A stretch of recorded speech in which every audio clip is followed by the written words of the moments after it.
Hey guys, welcome to another episode of Cigar Chat, brought to you live on CigarFederation.com. Broadcast around the world, the Armed Forces Radio Network. Thank you for tuning in wherever you are out there in the world today. Thanks for spending some time with us. We appreciate it. Robbie Rice here with you from Cigar Federation as always. We've got our conscious Canadian, John, sitting in for Logie Bear today. John, how's everything going in the Great White North? Good, man. I got my Central City Imperial Porter, and I got my El Oso Mama, and I'm in my happy place. I mean, I look around and I see that everything I see is on fire and covered in smoke, which kind of sucks, but I'm in my happy place, so that's all right. You got some wildfires up there, or what? Dude, they're like, I think the entire northern section of my province is on fire. The entire eastern province of Saskatchewan is on fire. Washington's on fire. BC's on fire. It's bad times, but you know what? I'm not worried about it because I got a cigar. It's tasty. I got a beer. It's tasty. It's a problem for another day. I almost hesitate to ask, but I see that you've got a flag hanging in your background. Absolutely. As long as it's not the Canadian flag, you're okay. As long as it's not the Canadian flag, the condo board isn't going to give me a hard time. I went with Nicaragua because it seemed appropriate for the guests that we have on today. Wow, you even broke out a little bit of a accent there. Little accent there. It came out of nowhere. I'm working on it. My girlfriend gives me a hard time because she's like, "Stop trying to appropriate their language," and I'm like, "No, I'm trying to pronounce it correctly, and not like some blonde-haired gringo who's like, por favor, gracias, el template." Yeah, I got nothing. Anyway, no, we appreciate it. Yeah, that accent came out of nowhere. We've got Kyle Gillis from Warp Cigars here with us. Kyle, thanks for taking the time to hang out with us. No problem. Thanks for having me on again. Yeah, always, man. It's a lot of fun having you on. It's been a while. Actually, it's been almost a year, I think, since we've had you on. So it'll be good to catch up. A lot's happened with Warp Cigars in a year, man. And I remember if you watched some of our IPCPR coverage, that was kind of the way that I introed the interview was, man, when we met you last year, you had 3 cigars and the one limited edition of the Unico, and now it's like everything's just exploded, man. It's been a good year. Yeah, it's been a good year. It's the best thing about it is people are receiving the brand really, really well, and they're enjoying the product, and they're enjoying the work down in Miami, and they're enjoying the work from Nicaragua, and so it's just we're just having a lot of fun doing it and bringing you guys cigars that are a little bit different. That's awesome, man. No, we've been enjoying it. Definitely been enjoying it at Cigar Federation. So far this year, from IPCPR releases, the Futuro. I know, John, you reviewed that. I think you gave it a 91. Yeah, that was a deadly cigar. Although I didn't get a chance to review Kyle's blend, and I want to try Kyle's blend and compare it to the one that I reviewed because it's kind of I guess it's a yin yang thing where it's same cigar but 2 different blends. Are the blends actually different, or is just the Vitolas different? The Vitolas and the blends vary a little bit slightly because of preferences to Max, who did the 109, and the Suprema, which is my rendition. When we were doing them, because if you guys even go back into 2008, 2009 when I first started, the majority of the sizes were Corona Gordas. So that cigar has a very good size and has a very close thing to my heart. So the 109 is a little bit more open than the Suprema because just the condensing of the ring gauge. So you're going to get a little bit more condensed flavor profile out of mine than you are Max's. Max's is a little bit more open and a little bit more delicate than the Suprema. So it's just 2 very different experiences. And it's kind of funny because when we finished blending them, I liked his a lot, and he liked mine, and we're like, so it was just like one of those things where it's like, okay, these are our looks on it. These are how we think it should go, and then we just released it. Max came up with the idea to bring back the 109, which is really cool. A lot of people are liking the unique shape of it, the unique factor of it, and then I'm just plain Jane with a Corona Gorda. Sorry. So. Well, that's another thing. I mean, we do appreciate that you stick to the classic sizes, the smaller ring gauges.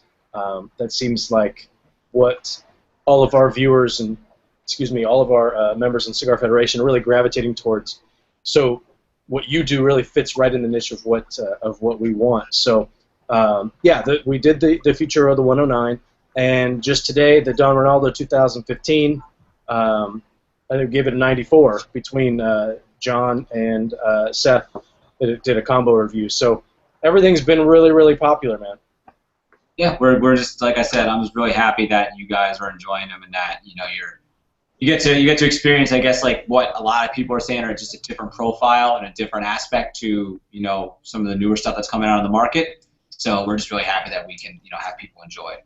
Yeah, no, absolutely. So, well, let's do the little intro thing where, if we've got somebody who's listening that might not be familiar with Warp Cigars, give a little bit of background on the company. And you had 3 releases this year, or 4? 3? We've had Hacienda, we've had Don Ronaldo, we've had Futuro, and then we had Skyflower. Okay. The Hacienda, that was the one I forgot about. Yeah, we're at 4 right now, but that's not too bad for it. So give us some background on the company. Yeah. So the company actually started in 2008, and I was actually in college while I was still doing it. I was actually living about an hour north of Miami here in West Palm, and I just went down to Little Havana one day and just started trying to find a factory that was willing to teach me and learn and all that stuff. So years go by, and I'm doing it, and then I had to finish school, and I was going up to Orlando to go to UCF, and I stopped the company for a little bit, put it on pause, and then last year's IPCPR was the debut of the rebrand of the company, and we launched there with El Oso, La Colmena, and Flor de Valle, and then we've just been taking off since then. We utilize 2 factories, El Titan de Bronze down in Miami, and we utilize TAPSA, which is Casa Fernandez down in Esteli. Now, how many cigars have you made out of Casa Fernandez? Off the top of my head, probably like 10. Because like a lot of people, like sometimes because I'll make something and then I'm like, I don't go back to it, but we have Flor de Valle, we have Cristale, Gran Valle, we have Brumas, and then we have the ever popular Skyflower, and then we have La Hacienda with Superioris and Gran Robusto, and then we have Futuro now, which is 2 sizes, which is the Celestia 109, Celestia Suprema, and then we have the ever elusive Rojo. What was that last one? Lilia Rojo. Oh yeah, that one has that even come out yet? No, huh? Yeah, no, it came out. Oh really? Yeah, I think all of it's actually gone. From all of our retailers are saying they're all gone. Well, there you go. Yeah. I actually saw that Max posted a picture up on Instagram. Yeah. He does that to piss me off because he's like, hey, look at all the stuff that's being rolled and I get to smoke and you don't because I have to ship it to you. And I'm like, okay, well then just send like 5 cabs to me. And we'll be even. But I'll be down there in September anyway, so I'll get them. Nice, nice, very cool. So let's see. So we've got a ton of audience questions, and John, feel free to jump in whenever you want. And we'll just. I have a question. Oh, go ahead.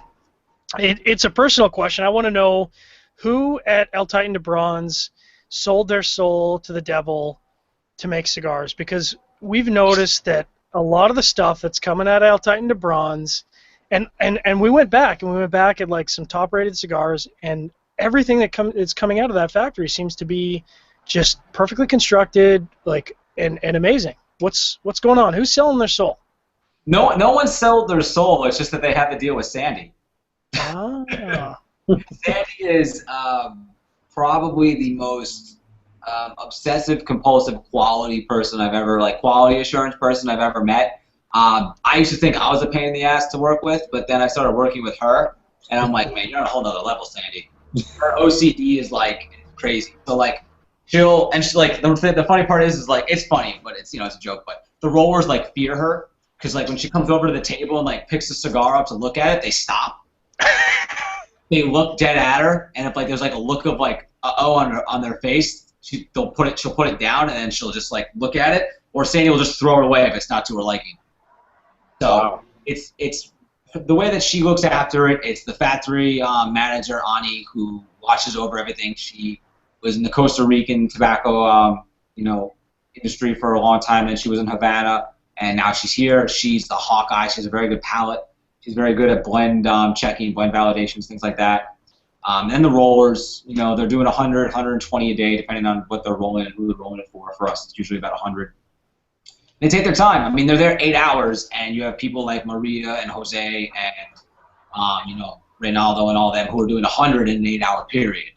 So it takes a long time to do 100. So like every single one of those hundreds is check, check, check, check, check, check, all the way through to the process. So it's just, I mean, great material, some of the best material I've ever seen. It's quality people with a lot of skill, and it's just a great family atmosphere. Like, you guys have been down there. I haven't. Oh, you haven't? No. John? No? If you, I wish I'd camp out on the floor and I'd force them to teach me how to roll, and I wouldn't leave. If you ever go, like, for people who've been down there, they know this. That you come in, like, Sandy just treats you like family. Like, it's just a really family-oriented atmosphere, and you know, the love of it shows. Like, cigars are a labor of love. You guys know that. I know that, and it shows down there because everything's so well taken care of and so well run, and you know, that's what makes it what it is. And you know, we're just happy to be a part of it. Yeah, that's awesome. And John made a good point. I mean, a lot of the stuff that we see come out of El Titan is the construction and everything. It's so on point that it's just, and it seems as though, I mean, sometimes cigars that come out of there are a little bit more expensive, but when you smoke the cigar, I mean, you know where that money's going. You're paying for that little bit extra. Like you were saying, like every 100 cigars is check, check, check. And I'm not saying that other factories don't do that, but I don't know. It just seems like there's a different level going on there. And I would love to go down and visit. Logan and I were in Miami for about half a day in May, and I put it on the schedule. But when you go meet cigar people, oh, you're there for hours. Yeah, it's yeah. you get stuck because like when I go down there, I get down there at like 8 in the morning, and I'm like, okay, Sandy, like I have to leave at 2 o'clock. Because otherwise you get stuck in Miami traffic going northbound. And I'm like, I'm not getting stuck in Miami traffic going northbound because you'd be stuck to go 12 miles for 3 hours. And I'm like, no, I'm not doing that. But it's hard because she's sitting there and she's like giving me Cuban coffee and pastries and there's just cars throwing in everywhere. So it's just like, you know, it's difficult because like you're having such a good time. You're learning about material. You're learning like, you know, rolling aspects and all that kind of stuff. So it's really hard to pull yourself away. So if you ever get down there though, you know, let me know. I'll meet you down there. Yeah, absolutely. It's definitely on the list. And Logan and I experienced a little bit of all of what you were just saying, just not at El Titan. We got the hospitality, the Cuban coffee, the little cakes. Logan freaked out about little cakes, and that traffic too. We got some of that as well. So, but yeah, I mean, a cigar meeting where you go in just to meet, you see each other in person, say hello, see what's going on. Yeah, 2 hours. Oh yeah, the longest I've ever been there was when I was there with Willie. And that's because you were just smoking.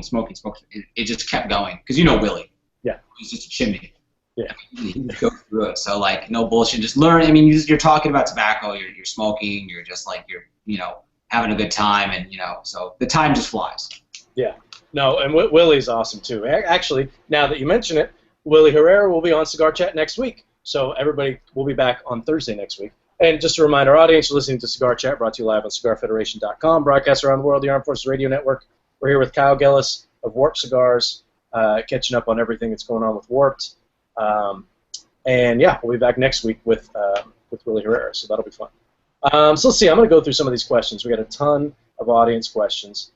This first one is from Jason Myers. Jason always asks such good questions. It says, Warp has come out with several new releases over the last 2 years. Do you plan to spend some time focusing on your current catalog, or do you have more releases in the works? You know, one of the main things that we wanted to do was we're focusing on the core lines, obviously, but sometimes when a project, the concept comes about, I just have to see it to its fruition. I have to do it.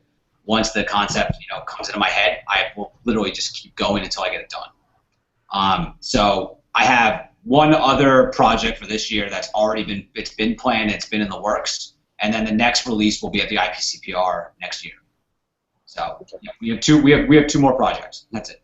So a little bit of both, then. I mean, you're really after the show next year, like I creatively speaking, it's draining to give life to a brand and a life of a concept, and then you know it takes a toll. So you just have to kind of pick and choose which ones are the go-tos. But next year for the show, we have something really cool planned, a little bit different. So we're really excited about it. So we're going to do one release for it, and then we'll be just going along with what we have. Breaking news. Yeah. So John, you want to take any guesses as to what we'll see next year? I've got a guess. What's yours? Yeah, I have no idea. I mean, honestly, at this point, like with the portfolio so full, I can't unless you're gonna make you know, the Cuban Square as your booth. I can't imagine what you're gonna do for IPCPR in Las Vegas. No, I'm telling you, we'll start the rumor right now. It is going to be a 7x80 at Lajero Bomb. Just pepper, pepper, pepper, power, power, power. That's what's going to happen. Paul Palmer could make that happen. No, I'll just take the lunatic from him and just be like, just stuff it full of the arrow. That's it. That's if you guys are familiar with the Warp portfolio, that's just a little bit of humor on that, because I mean, obviously that's so far outside of what you guys do. Oh yeah. Yeah. Oh, you want to know humor though? It was what Paul Palmer did right before the IPCPR. We're waiting for a freight to come in, and I had samples from Nicaragua that I did. I was like, I need them sent up. So he was like, yeah, they'll come in the freight. And I get the freight. I'm going through boxes, and I'm like, where are they? I can't find them. So I open a box, and I see this bundle of these like 80 by like 8s. And I'm staring, and I'm like, Paul's playing a joke on me, because he knows I would never in my right mind do that. And I'm like, he's got to be joking. I call him up, and I'm like, Paul, like, what the hell? Like, there's these 80 by 8s in my freight. Like, what is this? Is this a joke? And he just starts laughing uncontrollably. He's like, it's not a joke. I don't know why they're in there. I think he just did it to get a laugh out of me, because like, I came back to him at the show, and he's like, oh, here are your samples, by the way. And he gave me the actual right ones. And it's just, that was just kind of the humor that he has, because he knows how much I'm appalled by that size. Yeah, just wanted to just a little bit. Yeah, just raise your blood pressure a little bit when you open up some of your samples. It makes me worried, because I'm like, I need these samples for the show, and now you're just giving me 80 by 8s. Now, do you get any pressure from any of your retailers to come out with a bigger ring gauge cigar? Because they're really popular. Oh no, yeah, we get a lot of them, and I tell them no. Yeah. We get a lot, but it doesn't matter. No, yeah, you can ask all you want, but I mean, like, I've said it. I've been saying this since last year. They're not to my liking. I won't make something that I don't like myself, because if anything else, I'm the one who's going to be smoking it. You know, like, I have to make sure that it's that what I like and what, you know, I stand for, what I was brought up around, and it's just not something that I see myself doing, nor will I do it. It's just not. I would rather come out with, like, everyone's like, oh, you gotta make like a 60 by 6, and I'm like, no, I'll make a 40 by 4. Yeah.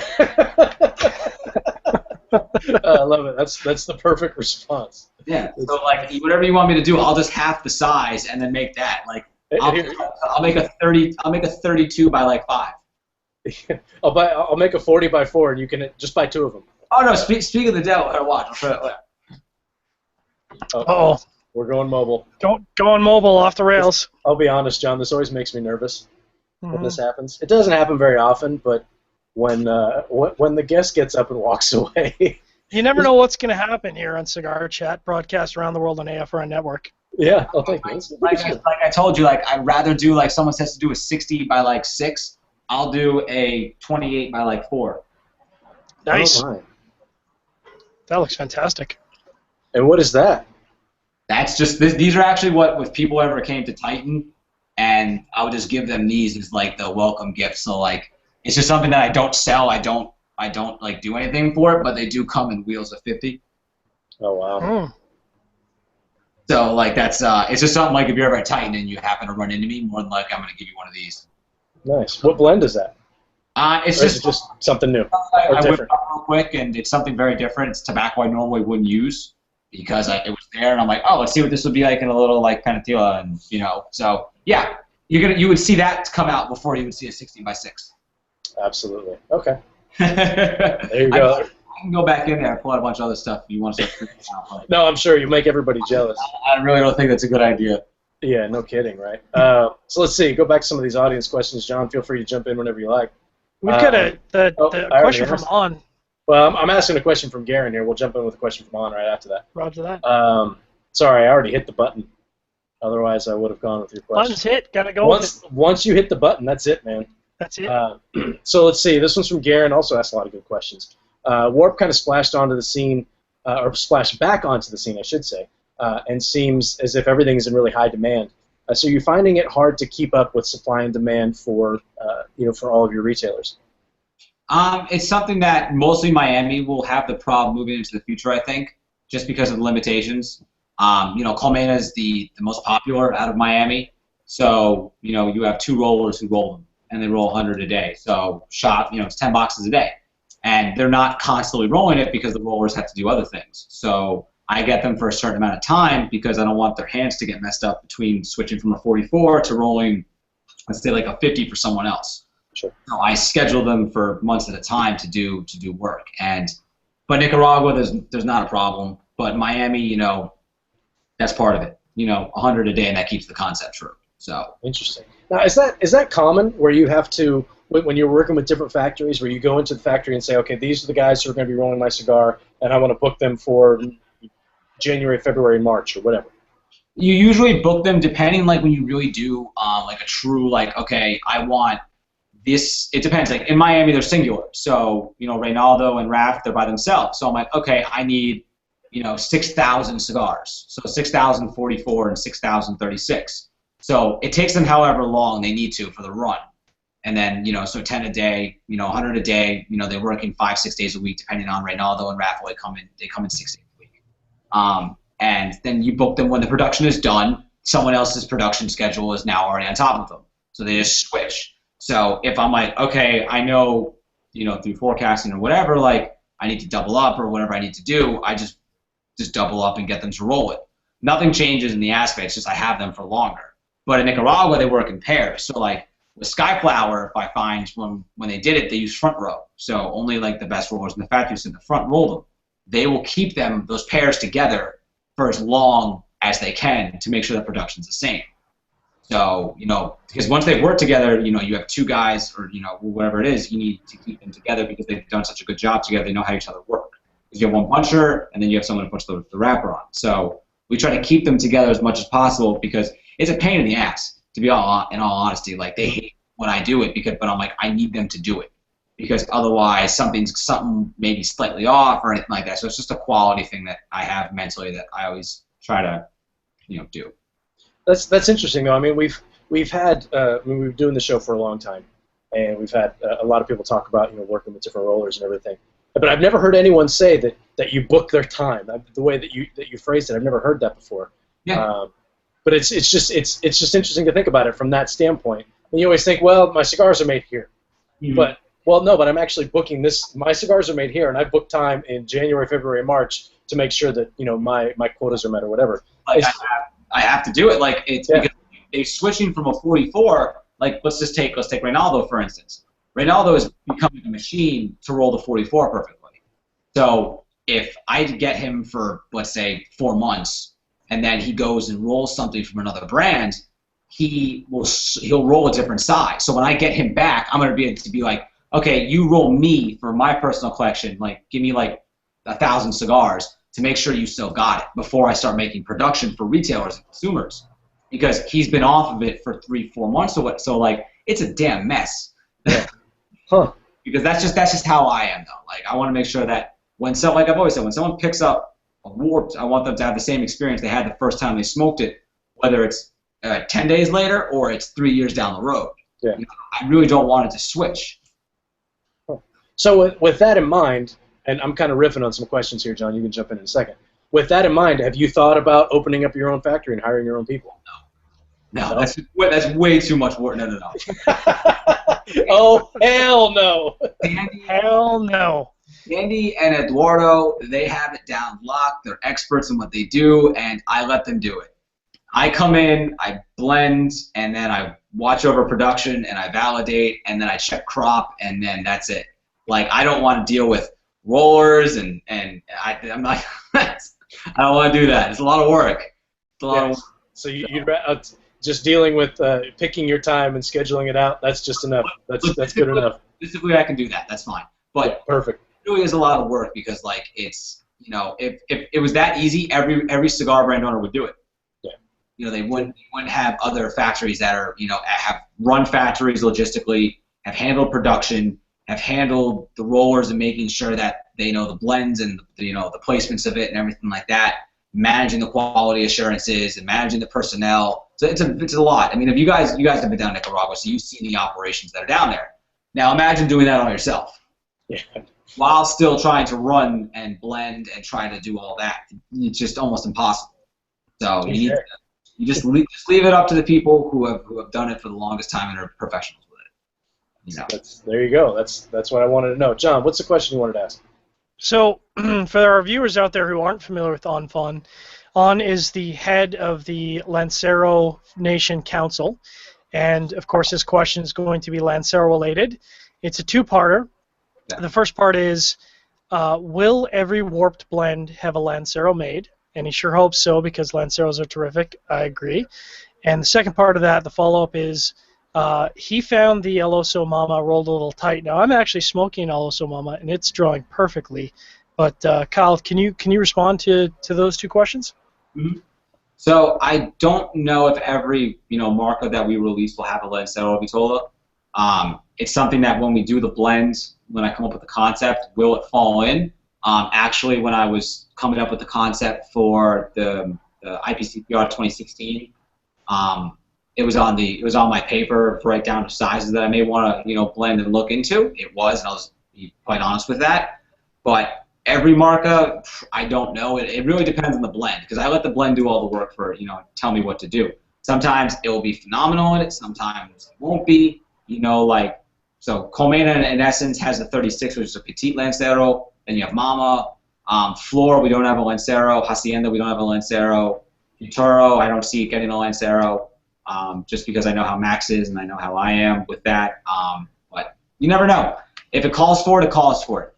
That's the way we do it, and that's the way I kind of pick sizes. If it works well with the blend and represents the blend well, then we go with it. And in terms of Mama, we did hear that a little bit, and when we did hear that, I don't know when his box code was based on the production, but when we did hear that, I went down and I had a nice long talk with Raph, and we found the problem is he was turning them too much, so we fixed that. So he was turning them too much, they were staying in the mold and getting compressed more, which is why they were a little bit tight. So you're only supposed to turn them about 2 times, depending on. He was turning them a little bit more. So we fixed that, and that's why actually since we've heard that from a couple of people and retailers, every time there's a production of Mama, I always go through and start pulling about 5 per wheel out to check them. Plus, also everything's draw tested down there, so we just have a double Hawkeye on the gauge when they're getting done. Nice. Yep, that's the great thing about working with factories like El Titan and working with Tabsa is if I hear things like this, my first instinctual thing is to tell Sandy, or my first instinctual thing is to tell Paul down at Casa, and then I tell Max, because Max is in Nicaragua most of the time anyway on the factory floor, because they look into it immediately, and then if there's a problem, we can find it and fix it immediately and make sure it doesn't happen again. So we're always telling people if you have a problem, tell us and we'll fix it. So that's one of the great things about working and kind of having a boutique company is that consumers and retailers can do that with us. So we encourage people if there's something that's not right, please tell me because I will try to fix it immediately. So. John, any follow-up comments? Like I said, I mean this box I think I have is about 1.5 years old, and I must have gotten the right box because I mean it's delicious and brilliant and I'm digging it, so I don't know. Buy a box of El Oso Mama because they're great. No, I've smoked a handful of those too, and I never had any issues with them. It's a handmade product when it comes down to it. That kind of makes Absolutely. how its organicness is that it's a handcrafted thing, and guess what? Human hands will make mistakes sometimes, kind of what it is. Sure. So, For sure. Tell us, email us, let me know, and we'll get it taken care of. Yeah, absolutely. I mean, that's one of the things that I like about when you start talking about handmade products, you're talking about cigars, or you can even go a little bit further with a wine or craft beer or something like that. When sometimes you can have the same cigar, or you can have the same bottle of wine, or you can have the same bottle of beer that you had, I don't know, a couple weeks ago. And then you have it again, and maybe it's a little bit different. It's not going to be exactly the same for the most part. I mean, sometimes, yeah, they will, but there's always going to be a little bit of margin for error both ways, either good or bad. But I kind of like that. I don't know, maybe I'm weird because I think that's kind of cool because I fire up a cigar that I know I love and think, well, I wonder if it's going to do something a little bit different this time. Yeah, and that's one of the great aspects of a handmade product. Yeah, absolutely.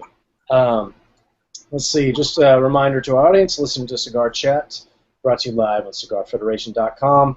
Broadcast around the world, the Armed Forces Radio Network. Broadcast on YouTube. Remember to subscribe and like our YouTube channel. I think it's just youtube.com/Cigar Federation. But if that's not what it is, you can just search for Cigar Federation on YouTube and you'll find it.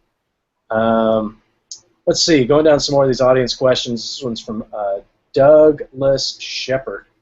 He wants to know, what is your daily smoke? It depends on the day, and all honesty, like when I come in and I have an espresso, so the first thing I do is like, all right, what am I going to have today? But normally, I usually start my day with Colmena. If it's one of those days where it's like, Colmena is usually the number one starter anyway because it's the lightest and like your first cigar of the day, you can pick up on the nuances. But if I'm having like espresso or I'm having like if I make a cappuccino, out in the warehouse, it's Brewmas because Brewmas pairs the best with coffee in my opinion. And it usually starts something there, and then progressively from there, it's probably since it came out with Futuro, and then usually I'll end somewhere with like Hacienda. So, and then Sky Flower is usually thrown in there as well. So. Yeah, that sounds like a pretty good day. Now we reviewed the Sky Flower too, right, John? We sure did. I left that out, and I know we gave it a good score. Do you know what it was? I don't. I'm sure it was in the 90s though, because it just seems like it's on auto. Awesome. Like that's all. I'm becoming a warped. It's like okay. I'll review the warped. Whatever. 91. It's delicious. Yeah. Can you guys make a bad cigar so I can pick on it? Because honestly, we've gone through the entire portfolio and they've all been great. No, I can't. I don't know if I could do a bad cigar because if I smoked it and it was bad, I would just be like, I'm not releasing it. It's got remember to be released, it's got to go through me first, and I'll be the first one to say if it doesn't work. I've gone through a lot of blend variants and a lot of concepts that just didn't work, and it was and I'm like, God, no, it's not going to work. So only the ones that really truly are meant to make it. That's part of the process. How many cigars do you find yourself going through on a typical weekly basis? Probably about 35, 40. Wow. Because like a lot of it is, blend validations and making sure things are on point for everyone. So like when you guys get, production or whatever, that it's on point to my standards, even though they're validated through all the entire process from Miami to Nicaragua. Because like when they get done in Miami, you have Ani who validates, and then usually when a production run's finished, I come down, and then that's why I'm down there usually once or twice a week, and then I'll validate them. And then the production gets put down or it gets boxed or whatever it needs to be done. And then in Nicaragua, it gets validated by Arsenio and Max and the blending team down there. And then it gets shipped to Casa Fernandez where Paul validates it when it lands. Paul then brings the cigars to me, because we're only about an hour away from each other, up to my office. And then we sit down and validate them together again. And then that's when the freight gets delivered after we get a final approval on it. So, there's a lot of validating, then there's a lot of, just enjoying. To answer your original question, Rob, the Skyflower got a 91.5 box split. You found that quicker than I could. That was a group review too. So that's just not me jonesing about how awesome the cigar is. This is multiple people validating my opinion once again that it's a great cigar. Garen Fry has a really great question here, which is interesting. He wants to know if you guys have any plans to work with San Andreas or Connecticut Broadleaf, or as a side note to that, is there any leaf out there that you haven't worked with that you'd like to try?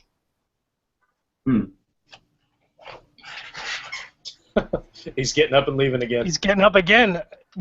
If we had the mobile IPCPR video, we'd be following him around the office here. Yeah, we should send out GoPros to all of our guests. Sponsorship idea for GoPro. Why don't you work on that? Check out GoPro.com. Yeah, luckily the walk-in's not that far away from where I'm sitting. So, but to answer your question about San Andrea. Oh my.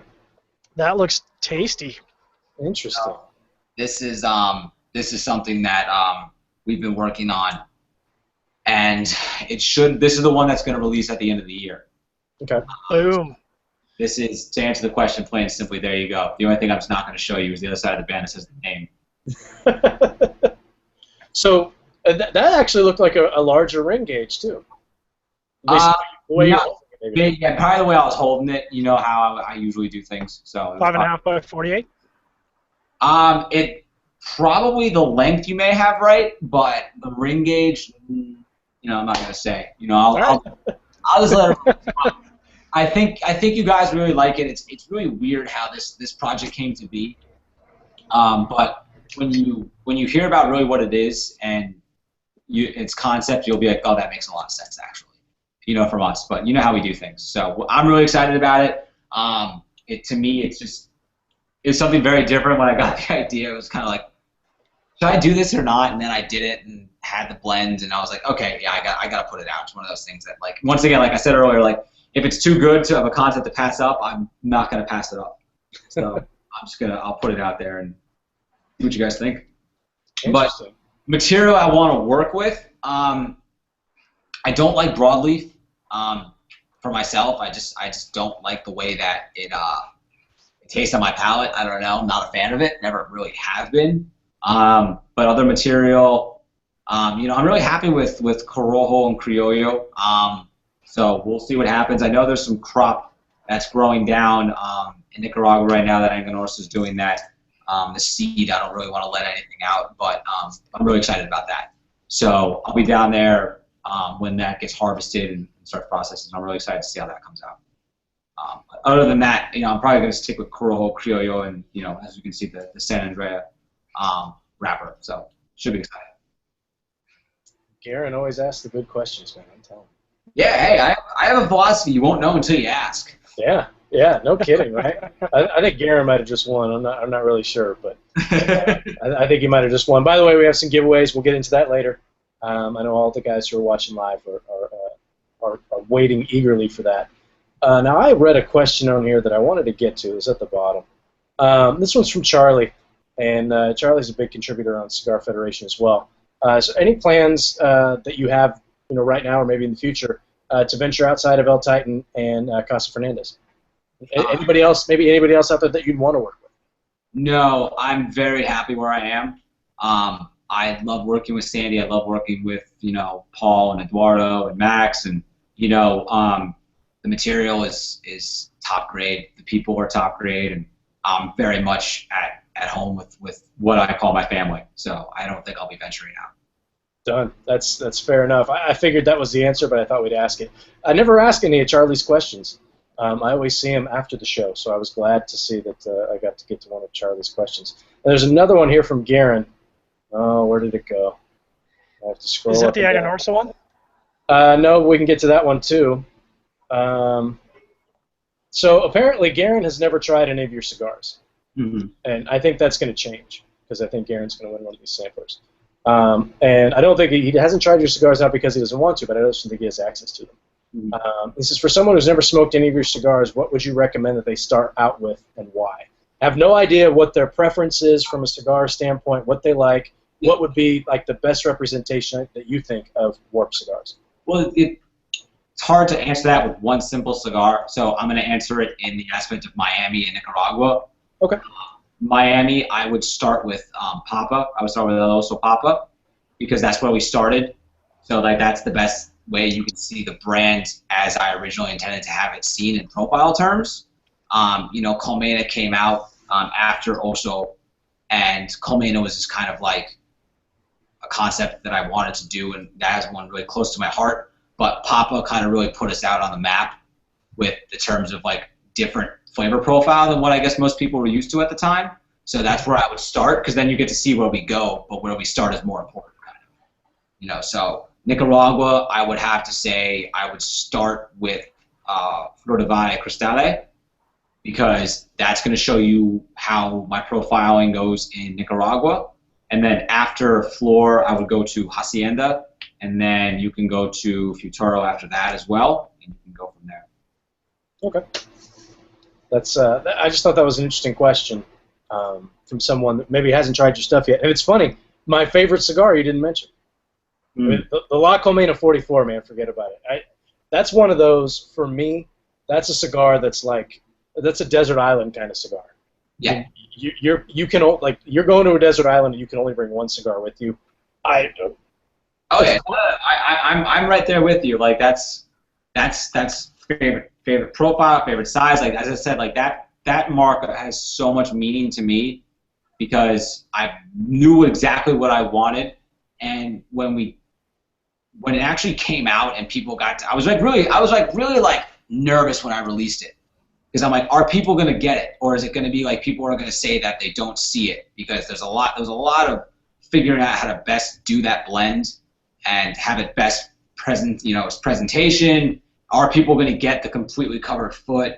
Are they going to get, the whole flavor profile of it? Is it too delicate? And then people just loved it. And then it's just a sigh of relief. I'm like, oh, because like that one was like mine. I was like, that's my baby. So like when you put your baby out there, it's like, you're just like, but I love that cigar, and even if people didn't like it, I still have a walk-in full of them for myself. It's just kind of, I stockpiled. I have the first like 4 wheels from production ever done by Reynaldo. I have them in my humidor. They're just sitting. I touch them once in a while, but like I kind of want to see how Colmena progresses. Normally, you'll just see me smoking wet production, as it comes off the table or whatever. But just it's exciting to see how it progresses. I've been playing around with it, like the blend, just adding different like Liero to it. Like I put medio tempo in it just to see what it would do. And I haven't smoked it yet. I did that like a month ago. I haven't had a chance to get to it yet, so I'm kind of excited to see how that goes. Man, that sounds like a lot of fun. John, you had a question you wanted to read. Yeah, it's actually a question from Charlie, and Charlie wants to know a little bit more about the Futuro, and of course it's at Agonorsa's Vault, which kind of sounds a little bit like the Disney Vault. It's interesting. He wants to know what makes the tobacco special. Is it the age? Is it the varietal?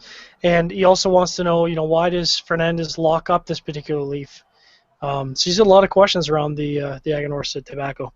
Yeah, it's theirs. Like they'll use it for personal projects. They'll use it for certain things that they want. It's almost like wine collectors keep the best, or wineries keep the best wine for themselves.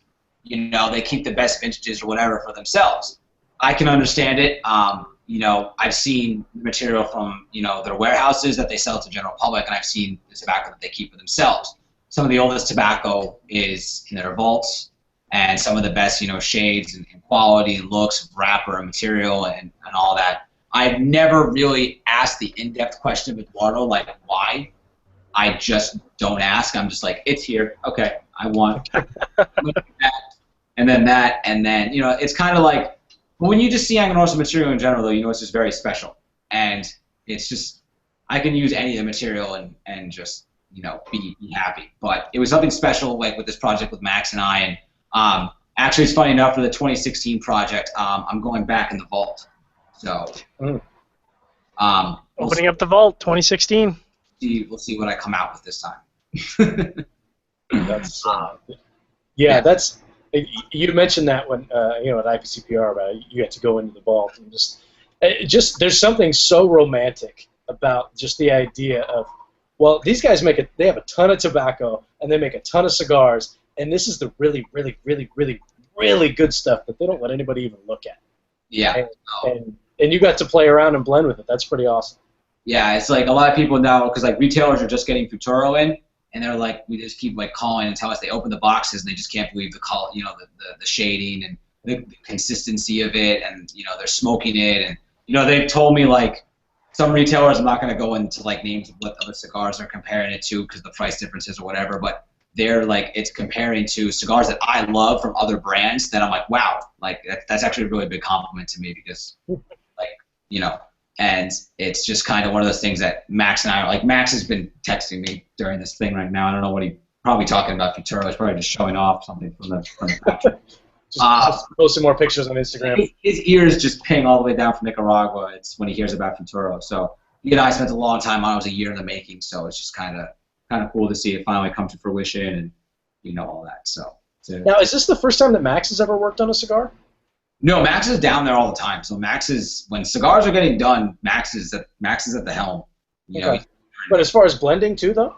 No, I mean he's been down there for years. So oh, really? I didn't realize that he was involved. I mean, we've talked with Max before, and I've met him, but I didn't realize that he was involved in the blending as well. Oh yeah, he's there. He's at the table. It's when he because like when you do it, you're with everyone. He's in the factory, he's in the blending room, he's in the bales, he's in the he's in the processing warehouses, he's in the fields, and he pretty much runs the factory aspects and the farm aspect down there. And that's a lot. It's a lot to do. Yeah, that is a lot to do. God bless him. That's awesome. And, then he has to deal with us when we go down there. We're just on top of all that. Yeah, on top of all that, making me fat from all the freaking eating he does. I mean, he's skinny too. He doesn't stop. And it's crazy. But the food down there is phenomenal. Oh yeah. My metabolism used to be like that. Yeah. Did you guys go to that steakhouse that's down there? In Managua? No, that's the lead. No, I don't think so. I forgot the name of it. You guys need to go there. Usually, like everyone from the cigar industry that goes down there and eat, like you're going down there, you usually eat there. Oh, it's so good. I can't wait to go back down and go eat there. Actually. No, I've eaten the 2 times I've been down there. We went to the same place it's in Managua, I believe. And the skirt steak, the churrascos, is fantastic. Forget about it. Fantastic. And my wife, God bless her, keeps trying to duplicate it. She's got the chimichurri. She's got that down. It's really, really good. But I can't get a skirt steak that is as tender as a skirt steak that they have down there. Just can't get it. Yeah. It's a whole other realm of food. It's really good. I can't wait. You don't think about that when you talk about we're going down to Nicaragua, we're going to tour the factories and everything, but the food really is good. Oh no, it's delicious. That and the rum is cheap. Well, there's that too. We try not to talk about that too much on the show because then everybody gets really jealous. But yeah, the Florida Cognac is running like water down there, man. Oh yeah. It was like $8 a bottle down there. Yeah, it's running. That's for sure. I've never. Oh man, Florida Cognac. Oof. I don't think I have any in my bar anymore either. Yeah, it doesn't last. And then I come home and I got to spend like $36 on a bottle of 12. No, yeah, so do I. That's what it is here, and I'm like, let's go to Nicaragua and I'll get it. Yeah, it's crazy. I just got to go down there and buy it and just bring it home. Yeah. Stop in the airport and get the 2-for-1 Florida Cognac 18 special. Yeah, that's the way to go right there. He knows how it is. Yeah, John knows what's up. I need to travel with him more often. Let's see. We got another question here. This one's from Jason Myers. We haven't talked about the Hacienda much. It says the Warped La Hacienda. It's a very good cigar offered at a great price point. Was it difficult to blend the cigar and get the tobacco that you wanted to use while still keeping it in that price range? No, not really, because like when you go down there and you have the blend in mind, you already know like what farms and what lots you want to use. As funny as it is, a lot of people ask me like where, because like a lot of people say they get citrus and like a nuttiness from the blend and all that. And actually, the blend is based off a dish. It's based off a pasta dish. It was a lemon ricotta ravioli with pistachio. Oh my! I never thought that would be good in my life, and I had it when I was in New York last year. And I'm like, I got to make this into a cigar. I was with my retail coordinator Mike at the time, and we're eating dinner, and he had the same dish, and he's like, can you make this into a blend? Like, can you make a profile like this? And I was like, I have no idea, but we're gonna try. And then when we went to Nicaragua, we were like, okay, we're gonna make this happen. We just started working on it, and it wasn't difficult to get it at that price point. The difficult part was making the blend match the concept of the dish. That took a while. Because there's the citrus here, you wouldn't think I think citrus in cigar. I think that's kind of took a little bit to get, but we got there. Oh, I still haven't smoked that one. I'll have to track some down because I haven't smoked that one yet. But I hear a lot of good things. Right. So, John, I think we're kind of running up against time here. We got about 10 minutes left, and I know you got a question.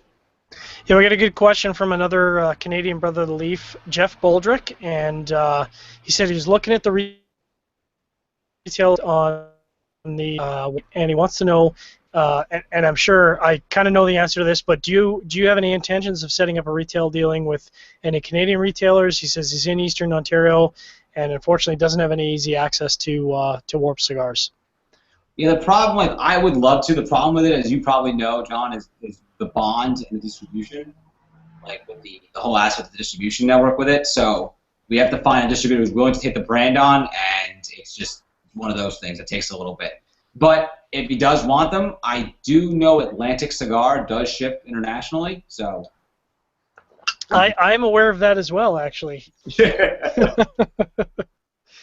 And if you can't get them through Atlantic, Jeff, send me an email at cigarsurgeon@gmail.com, and I'm sure that I can hit you up with a special work package. So you're going to get so many emails right now? Only applies to Jeff. Everyone else can.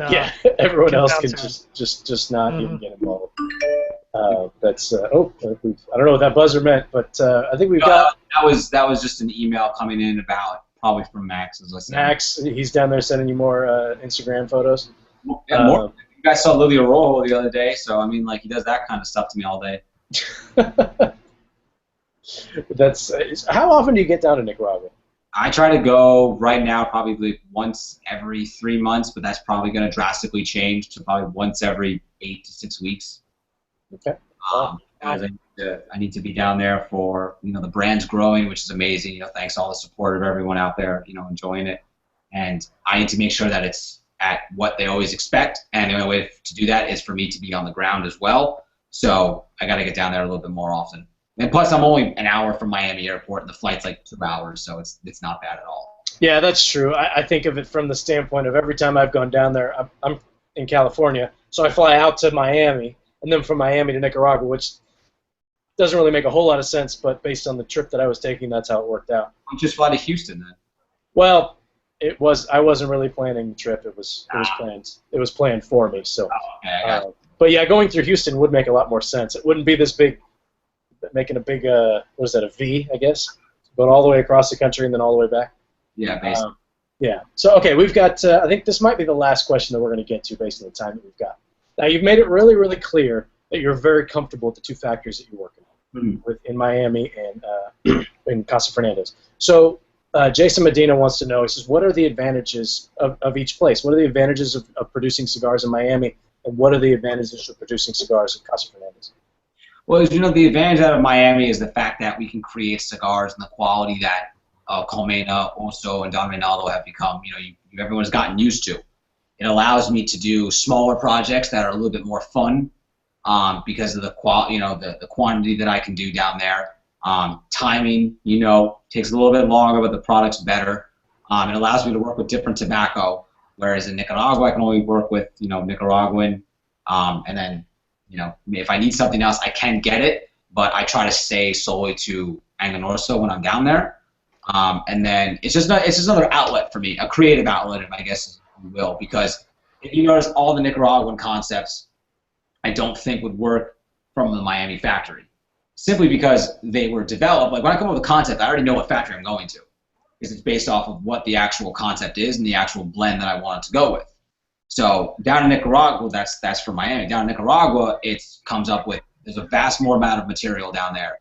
There is a lot more rollers, so production is higher, cost is down, but quality is still what you're used to from Warped. Same still Cuban techniques that they use in Miami, that they use in Nicaragua. Cuban run and massive, just massive expertise across the board. So those are kind of the advantages to working with both, and that's why I stay with who I stay with, because that's who I'm used to, So I've gotten to know over this time, and the people who kind of took me in and have helped me grow into this and have treated me so well. Yeah, it's when you find that comfortable place, why branch out? Why go anywhere else? Yeah. So it's just one of those things that we get along very well. We understand each other very well, and there's no reason to go somewhere else when I'm very happy where I am, and the cigars. Everyone's enjoying the cigars that we're coming out with from the factories. So I'm very content with where I am. Cool. So actually, we've got a few more minutes, so I'll ask a couple more questions. This one's from Garen. Another one from Garen. He says, what was the reason behind the Liro Rojo being kind of a silent release? It wasn't. You guys didn't do a big push for it, so there wasn't much information put out about prior to the release. So what was the idea back behind that? It was just another way of doing, just something different for us, I guess, just to test to see how the theory went. It was just because we were already marketing at that point. We were marketing Futuro and Don Reynaldo. So, you know, we're pretty strategic in the aspect of releases. And I did Louis Roll, and we had the cabs, and I was like, let's just not do it. Let's just not market it. Let's just not put out anything in the media or anything like that, or just see what happens. And so at the show, we just kind of had the cab there, which you guys saw, you know, or maybe you, I don't know. I think I may have shown you or given you Louis Roll. I don't know. There was just so much going on, but people like were sick because I was showing it's like one retailer, one account, and then the next meeting would come in, they'd be like, "What's this? I've never seen a 50 cab from you." And then it just kind of like a more organic release, I guess you could say. I didn't want people to know about it because I wanted to see how it would do and stand on its own. Because the cigar has no bands, so the cigar solely speaks for itself. So I didn't want that whole. I wanted to see how a different aspect would go. That's kind of the way it went, and it seemed to do very well. People are loving it, and you know, and I'm happy that they're happy. Have you tried anything like that in the past that hasn't worked? No, this is the first time I ever did like one of those organic releases. Otherwise, you guys know that we put out press. Yeah, this was just. It just seems like everything that you guys have been doing is working.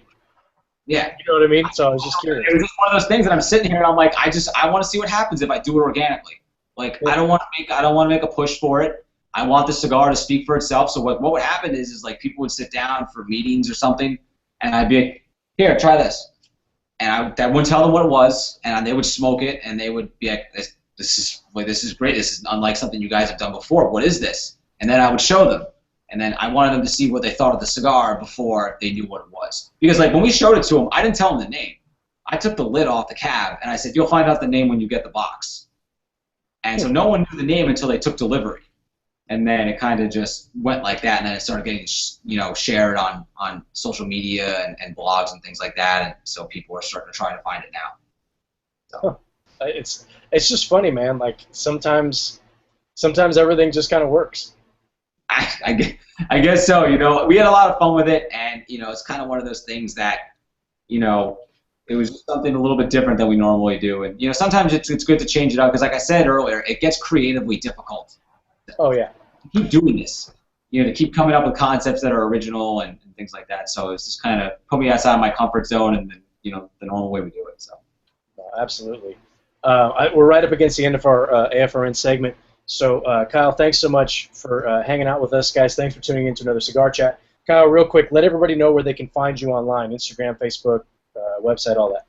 So if you guys want to find us on social media, everything is at Warp Cigars. So Instagram.com/Warp Cigars, Twitter.com/Warp Cigars, Facebook.com/Warp Cigars, WarpCigars.com if you guys want to find any of the retailers that are nearby you, more information about the cigars, or you want to check out some of the apparel, cases, and other stuff that we have for sale to you. And also, great place to find out about news about any new releases, anything like that. But the #1 place to find us for new releases and information is Instagram. So if you're going to follow us anywhere, follow us on Instagram.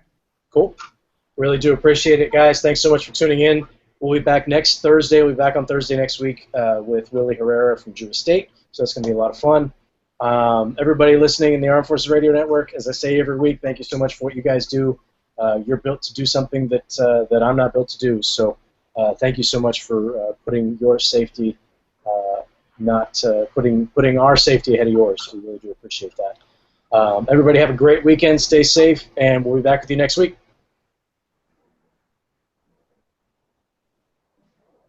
All right, and we're back. I have to go run off camera, so John's going to be in charge. I'll be right back. And I've got all the winners, too. I've got all the winners picked already. You don't even get to pick any, John. So I've got all the winners, and as soon as I get back, be right back. There we go. So all the weasels are going to have to wait. So, Kyle, what was your experience with the IPCPR being in New Orleans this year versus Las Vegas last year? Can you talk a little bit about that experience? Because you've had both places now.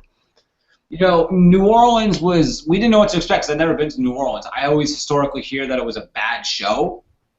So we kind of were like, you know, we kind of got like a bad booth space, if you remember.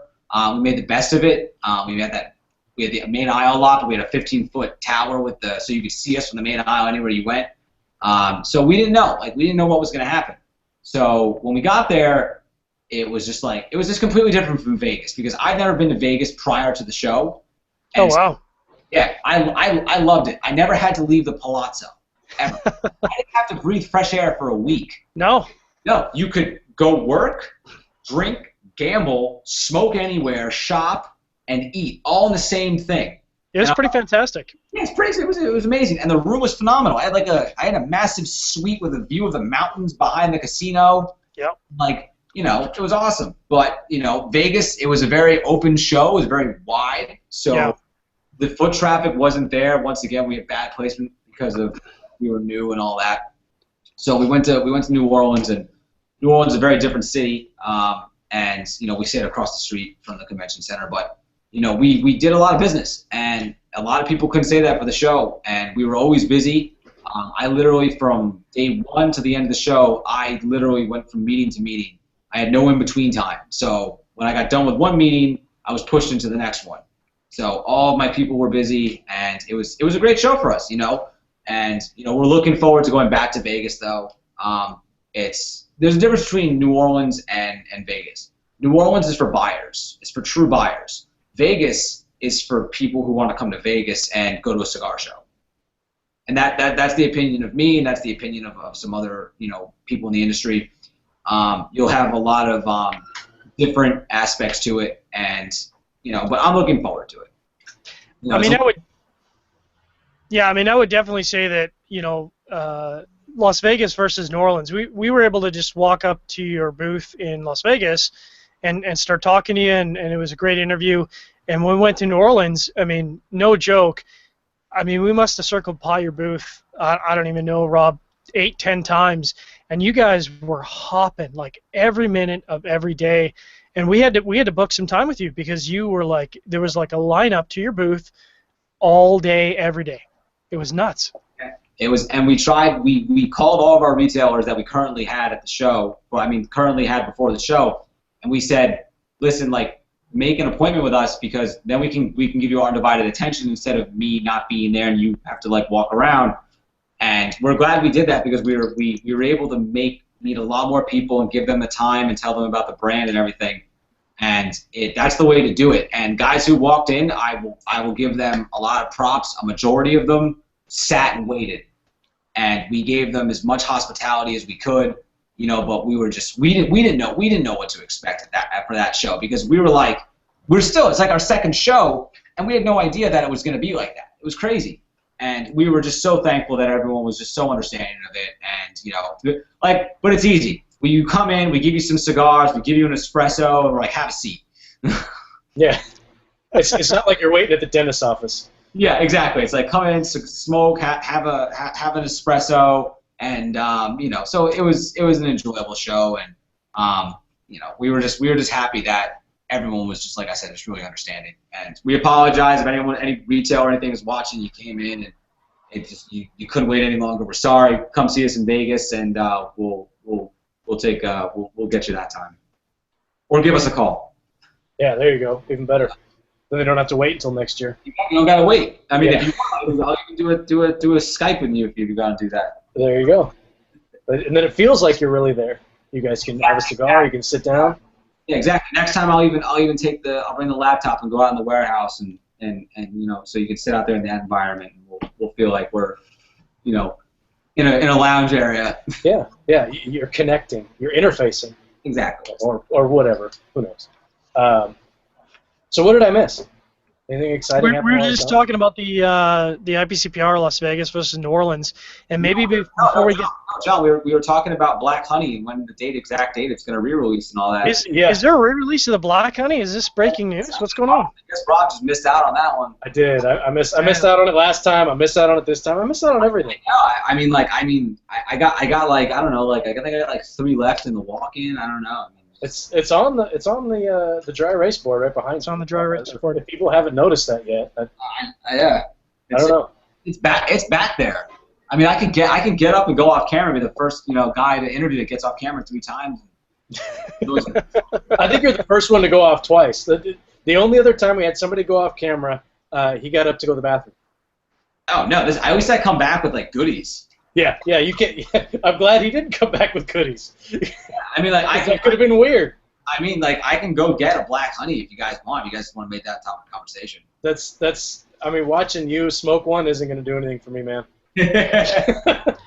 I want to ask, because we were talking a little offline about Japanese whiskey, and I want to know, because Rob and I do a sideshow sharing our pairings, and I got to know, what is your favorite Japanese whiskey to date? That's a tough one. It's deep. That you gotta dig it deep for that. I mean, like, it depends on, like, are we talking like ones that like I buy on a regular basis, or ones that like I'm like I got a bottle of and I'm like being really, really watchy with it. You know? Both. Yeah, both. Let's go with your regular rotation Japanese whiskey and the Japanese whiskey that just blew your mind. You know, I got some staples. Like, I got the like the one sitting on my desk that we had right before, the Nika coffee grain. You know, this one is pretty much a staple. I always have like a bottle or two. The Hibiki, like, you know, if you go on like staples like, you know, the 12s or whatever, Yamazakis are very good. But the one that really just kind of blew my mind, and it's not that difficult to get, nor is it that expensive, was the Nika by the barrel. Mm. It's like everything about that whiskey and that presentation, and like the glass bottle looks like a hip flask. It was beautiful with the subtle, very simple, very, you know, that's the one thing about the Japanese whiskeys I really like, is the labels. Is that they're just so simple. Just let the product speak for itself. You know, and that's kind of where we are with it. And I have a couple of buddies in Japan that are like trying to send me some stuff you can only get over there. Like, it's not even available here, and I'm like, just send. Just send it. You know, it's funny. I looked up. Sorry, John. I didn't mean to cut you off, but I looked up that Nika whiskey from the barrel, and you're right. It looks like a snake oil tonic bottle. Yep. Just very classic with the little lid. Just. Yep. And it's not expensive. Nope. Wow. I'll have to give that one a shot. I've never tried that. Sorry, John. Jump in. Give it a shot. I mean, like I said, like, I'll spend money on good whiskey, but like sometimes like just the staples and the ones that you don't think are going to be like the most mind blowing ones are the most mind blowing. Huh. Interesting. You know? The one you got to try that I just tried at the recent tasting was the Nika Pure Malt White. Pure Malt White. Pure Malt White. I've had every other Nika under the sun, and the Pure Malt White absolutely blew me away. And again, I don't know how they're doing it, but it was like $63 a bottle, which is insane. I wrote that down because I'm going to look for it then. I'm going to look for it. Yeah, it's kind of Japanese whiskey is where it's at. Otherwise, I'm going bourbon, you know, but I'm really staple-y kind of with bourbon, you know, like Four Roses, Angel's Envy, things like that. Like, I'm not like going super, super high end with it. You know, because it's just how, you know, I don't know. Buffalo Trace, like, depends on which one, or single barrels or cast strengths. Or there's some Buffalo Trace that I had. I was doing an event at Corona Cigars, and they actually aged Buffalo Trace in their own barrels. Oh, wow. They have it like on the counter, and they take shots of it out, or they fill up your glass or whatever with it. And damn, it was good. Like, man, like, because Jeff's got an insane liquor collection. If you guys have ever get a chance to go through Orlando and go to a Corona Cigars, man, he's got one hell of a liquor collection. I'll give him that. He's got, if you want it, he has it. Doesn't matter what it is. Doesn't matter. It can be anything you want. I love it. I love it. I love going up there because I spent a lot of time up there when I was at UCF, so that was like kind of like a second home. Cool. John, any more whiskey talk? Sure, yeah. I mean, I'll throw this one out there because apparently I'm like a sponsor for Japanese whiskey now. The other one I'm going to throw out there, which Rob has talked about, that and Chichibu. he talked about, Chichibu, girl. Chichibu the peated. If you can get your hands on that, it'll change your DNA, man. It'll change your DNA. It's amazing. What's the profile on it? It's peated. So I don't know if are you a fan of peated whiskey? No. Okay. No. So Then it's not going to do anything for you. Oh, then yeah, I'll steer clear. Like, I can't even stand Lefroy. I can't stand it. Well, It wasn't Lefroy that it's not like that. It's more elegant. It's more it's more nuanced.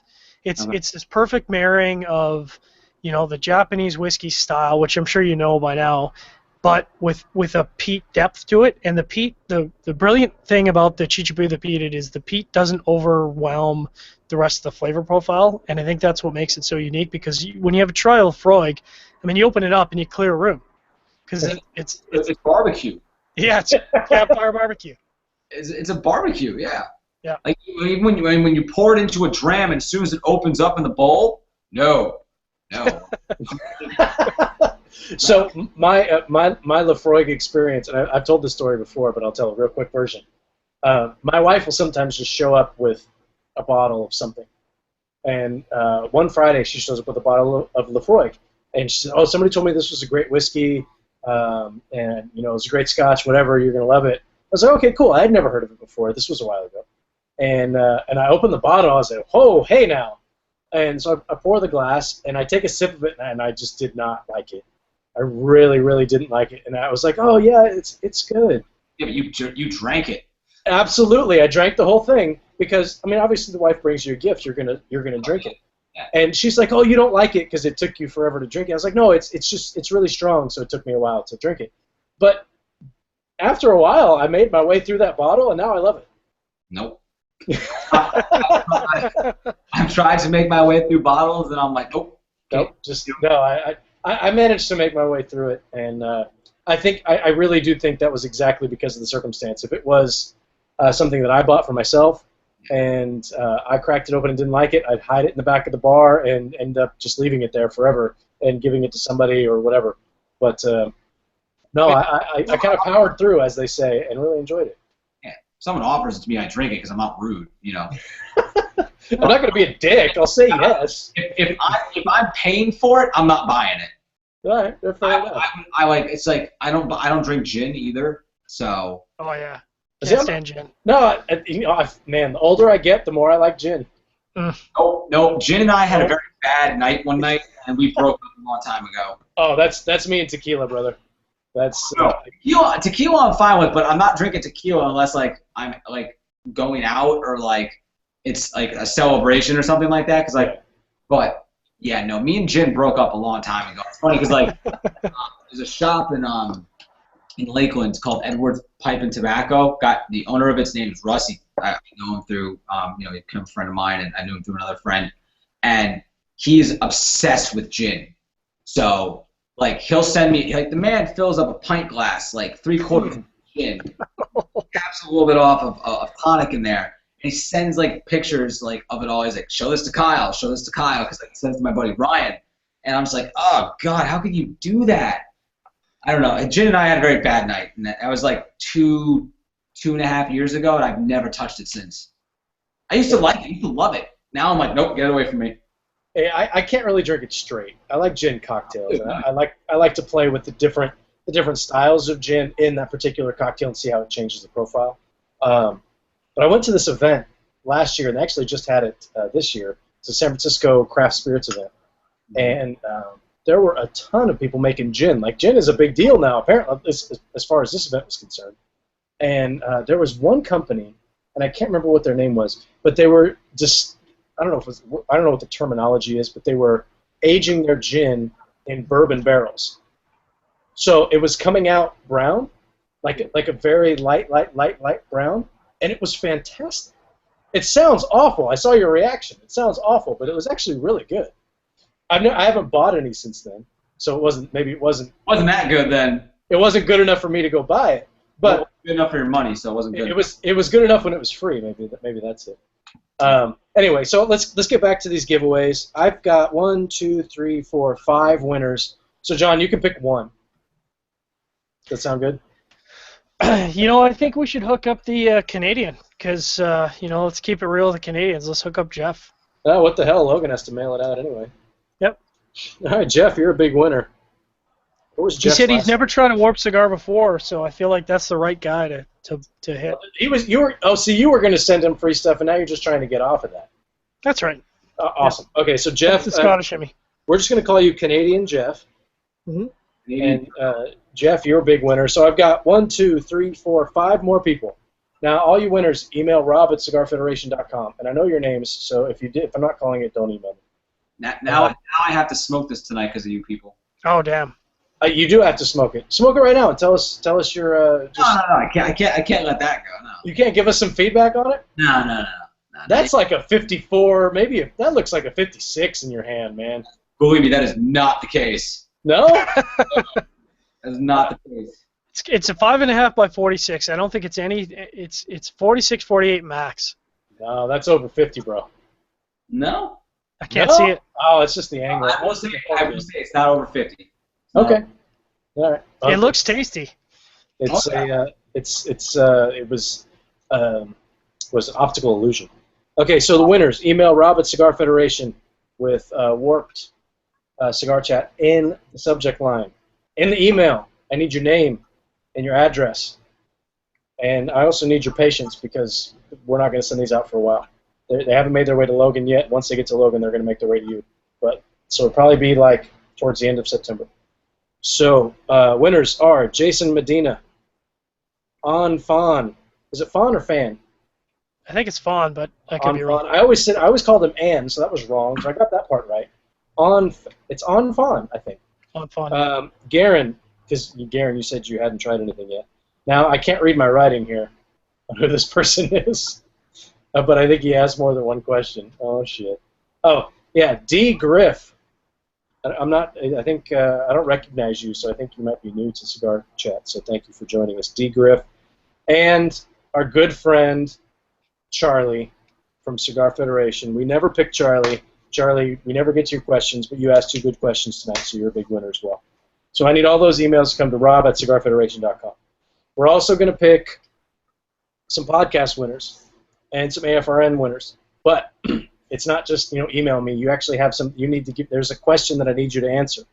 Earlier in the show, Kyle posed a question of for someone who hasn't smoked warped cigars yet, which cigars would you recommend that they start with? And he gave us one for each country of origin, and a few. He actually gave us one for Miami and 3 from Nicaragua. So I need all of those. I've got those answers written down. So email that to Rob at Cigar Federation as well. Put either Warped Cigars AFRN or Warped Cigars podcast in the subject line. I need your name and address and that information, and I'll pick those winners, and those guys will be contacted directly.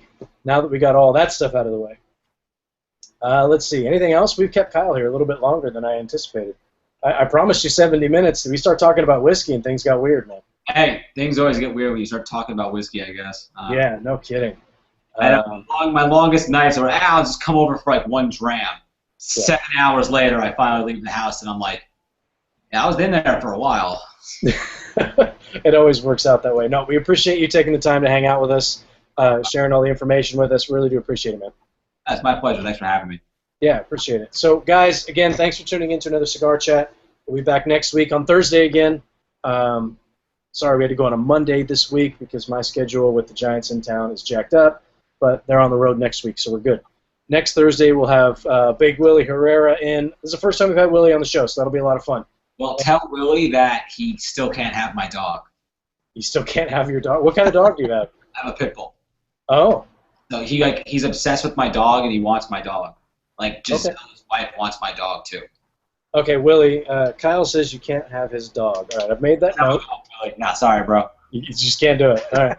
I wouldn't give up my dogs either, so I don't blame you. Next year in Vegas, I will play roulette with him because he just stands there and keeps giving his wife money. He just stands there and smokes and drinks. So I'm fine with it.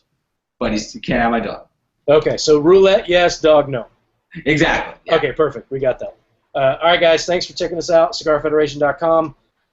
You can find us everywhere, Cigar Federation, Instagram, Facebook, all that. Remember to like and subscribe to our YouTube channel.